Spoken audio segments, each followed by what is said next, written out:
masuk ya malaikat ke dalam rumah ya, al malaikah baitan fihi suratun tu'bad, ada lafaz surah.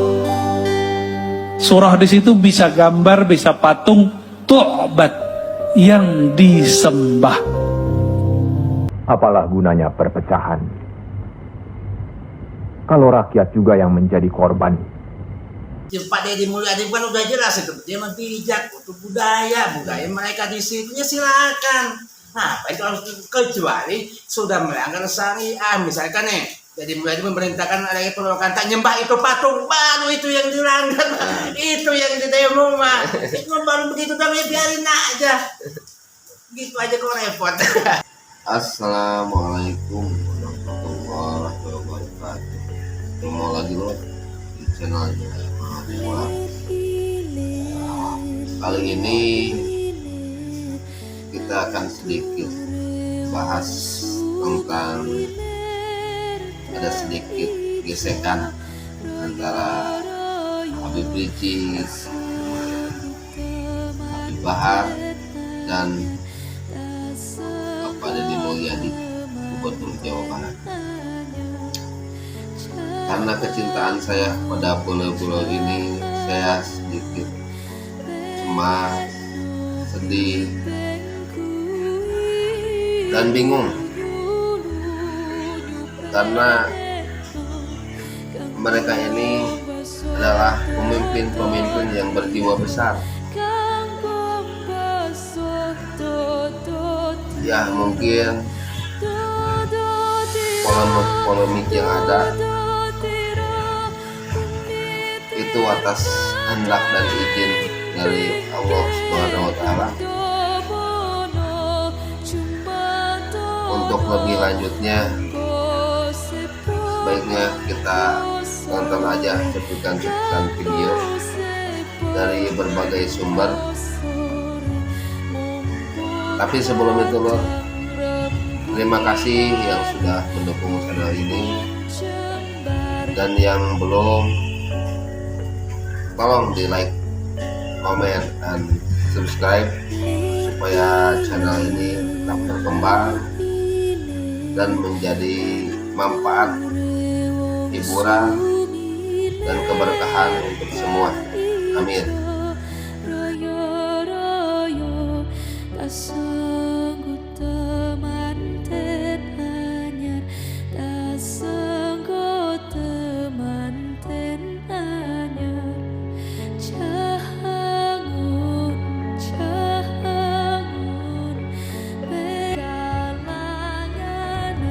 Ingat, pemerintah itu umaro, pimpinan yang harus kita patuhi, ikuti. Kalau pimpinan itu salah, sebagai muslim wajib kita mengingatkannya. Kalau pimpinan itu masih saja melakukan kesalahan terus atau tidak mau diingatkan, berdoalah kita.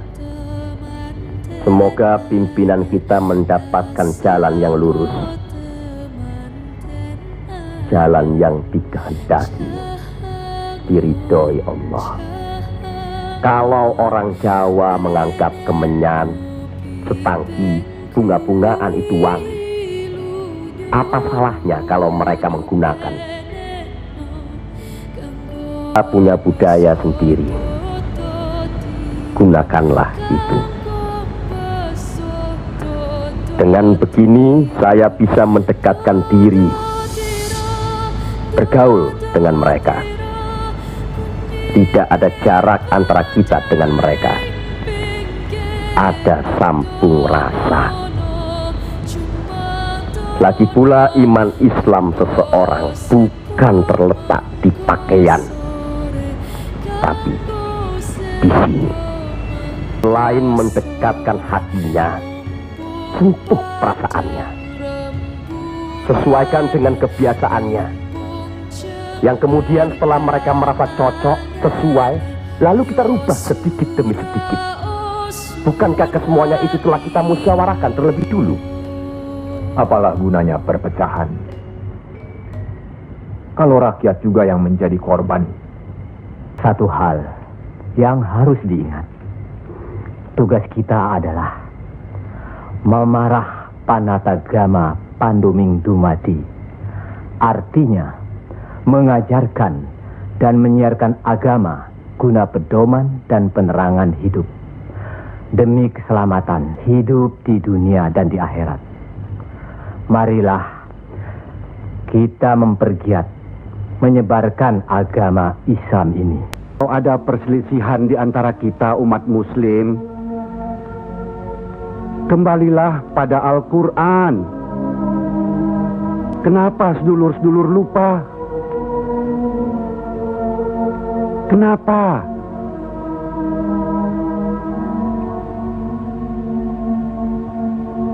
Kalau tempatnya tempat kemusyrikan, kalau tempatnya tempat banyak berhala, tempatnya tempat banyak patung, apalagi gubernur yang sekarang, nah, nggak tahu dah tuh urusannya. Hati-hati aja Jawa Barat jadi kabupaten atau provinsi berhala, hati-hati.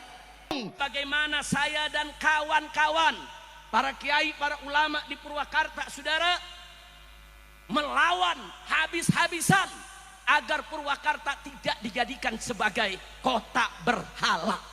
Yang jadi pertanyaan saya adalah, kenapa setiap nilai-nilai kebudayaan masa lalu bangsa saya, orang Sunda atau orang Jawa, selalu dimusyrikan?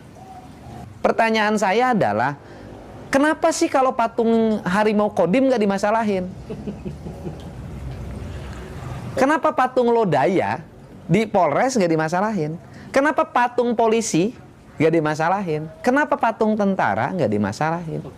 Sepertinya memang. Nah di Jakarta patungnya lebih gede, patung Sudirman. Nah persoalannya kenapa sih patung yang gede di Jakarta yang dimasalahin, yang di Purwakarta yang kecil-kecil? Saya bupati penyelenggara konstitusi. Nah berhala ya konsisten. Kalau patung itu dianggap berhala dan tidak boleh, bikin keputusan yang menyeluruh untuk seluruh orang Indonesia. Dalam keputusan Kepres, dalam Perpres, dalam undang-undang. Karena Dan yang saya unik, tadi saya melihat ada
tidak rek kumaha cek batur ngabuli ka uing wah balat Dedi Mulyadi. Oh jangan Kang Dedi dituduh nyeunaan patung di Purwakarta.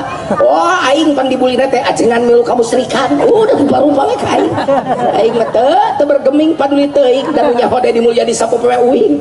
Nu ningali salat Dedi Mulyadi uing. lu nyaho puasa jadi mulia di UI batur mangancena salat syariat biasa 4 rakaat 3 rakaat 4 rakaat 2 rakaat puasa sunat Senin Kemis di mimiti SMP pikaina teu eureun dijunjurnya di Matara Senin Kemis tapi dia dimulai di SMP pikain naudzubillah. Makanya silakan anda memfitnah, silakan entah dipuji-puji itu salah masalah itu justru kuing ngadampingi kudu bunga ajengan lamun dadi melenceng aing nu menerkeunana lain digogoreng ti kajauhan. Tapi gimana ceritanya kalau seni digabungkan dengan agama? Ada terjadi banyak isu-isu mengenai Kang Deddy katanya. Maaf ya, Kang Deddy membuat patung-patung. Oh iya. Ya, tentang keislaman Kang Deddy. Ya, Suka banget berkesenian. loh, gimana pemimpin itu ya harus berkesenian? Kenapa? Ya kalau pemimpin tidak berkesenian, bagaimana biasa membangun? Ada hubungannya? Ya kalau membangun tidak punya nilai seni, apa yang dibangunnya tidak melahirkan estetika. Oh. Kalau tidak melahirkan estetika, ya tidak melahirkan peradaban. Secara fisik juga Harus dong. Kan rumah harus nyeni, Iya, iya, iya. jalan harus nyeni, Iya, iya. taman harus nyeni, tulisan Secara- harus nyeni. Betul, indah semuanya. Iya. Nah, secara hati, Hati kan seni itu kan lambang dari kehalusan budi. Ya gimana memimpin kalau hatinya tidak halus? Oke. Nanti tidak peka dong sama ODGJ, sama orang miskin. iya jadi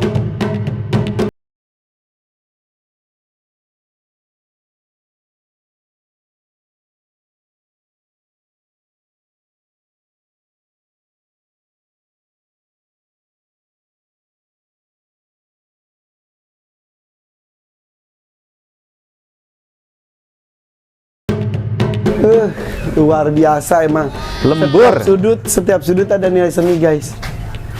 Satu langkah masuk aja udah berasa seni banget. Ini belakang juga ada Wayang golek. Kan suka banget sama kesenian. Iya, bukan suka, seni itu ada di jiwa kita. Jiwa. Kita. Nah, kan ada yang di Indonesia ini agak salah pemahaman deh. Seni itu dianggap sesuatu yang terpisah. Dengan kehidupan. Padahal seni itu adalah bagian dari kehidupan. Gimana kalau hidup tanpa pakai seni? Masak nggak pakai seni gimana enaknya? Iya, makanya seni memasak. Seni memasak. Oke. Nyetrika nggak pakai seni. Iya. Gimana? Oke.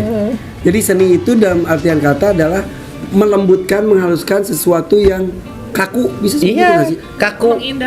Mengindahkan kehidupan. Iya, membuat kehidupan menjadi indah. Dengan seni segala sesuatu menjadi indah.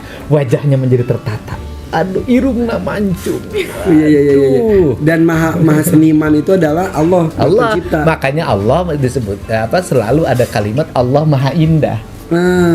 Maha Pencipta. Betul. Tapi gimana ceritanya kalau seni digabungkan dengan agama? Iya, gini. Agama itu dalam bahasa Sunda tuh ageman. Ya kan? Ageman itu adalah sistem nilai dalam diri kita yang mengikat diri kita untuk senantiasa tertunduk pada sebuah ketentuan yang ditetapkan. Ageman. Oke. Karena ageman berarti kan ada dalam diri, di dalam.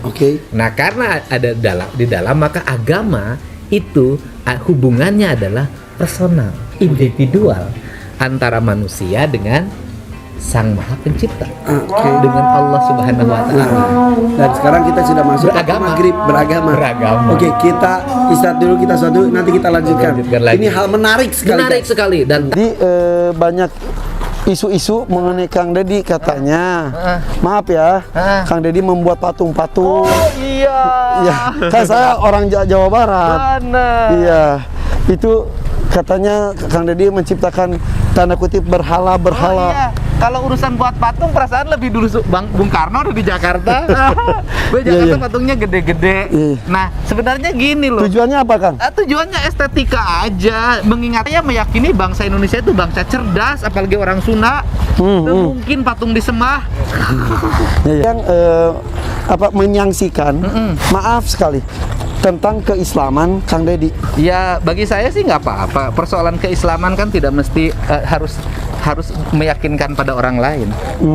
Persoalan keislaman itu kan persoalan kita dengan Allah. Ngapain kita harus mau diyakini keislaman kita pada orang lain kalau Allah sama kita meragukan? Menghadapi orang-orang seperti itu gimana? Hati-hati jatuh. Cuekin aja. Mereka itu juga politik kok. Maksudnya? Ya politik. Apa yang dia lakukan politik.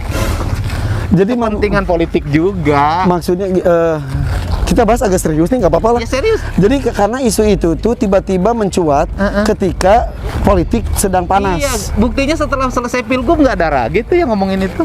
Hari ini nggak ada ngomong Deddy Mulyadi musyrik kafir lagi, nggak ada. Iya. Ya, kan Berarti politik bisa aja. dianggap ada yang menggoreng. Ya iyalah. Orang bodoh, coba Bapak kasih pendapat tentang konten tersebut dan video-video yang beredar di masyarakat begitu. Kita sebagai orang bodoh aja gitu. Ya, kalau sebagai orang bodoh apa ibaratnya kan kita memperjuangkan kebenaran, tetapi kalau nggak bijak mau buat apa? Ya, Pak Deddy Mulyadi kan udah jelas itu, dia mah bijak untuk budaya mereka di situ ya silakan. Nah, itu harus kecuali sudah melanggar syariah, misalkan nih. Jadi mulai memerintahkan ada penolakan tak nyembah itu patung, baru itu yang dilanggar, itu yang didemo mah. Itu baru begitu dong ya biarin aja. Gitu aja kok repot. Kesimpulan saya pribadi untuk orang bodoh, orang yang awam tentang masalah agama dan sistem pemerintahan untuk memimpin Jawa Barat, Bapak Deddy Mulyadi, Bapak Adi.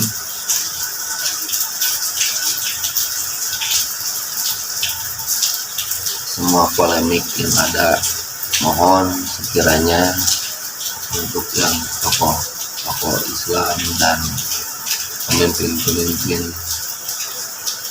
di Indonesia pada umumnya duduk bersama, bertabayun, bermusyawarah seperti yang dialami para wali songo. Alangkah indahnya, alangkah eloknya bila seperti itu menurut saya.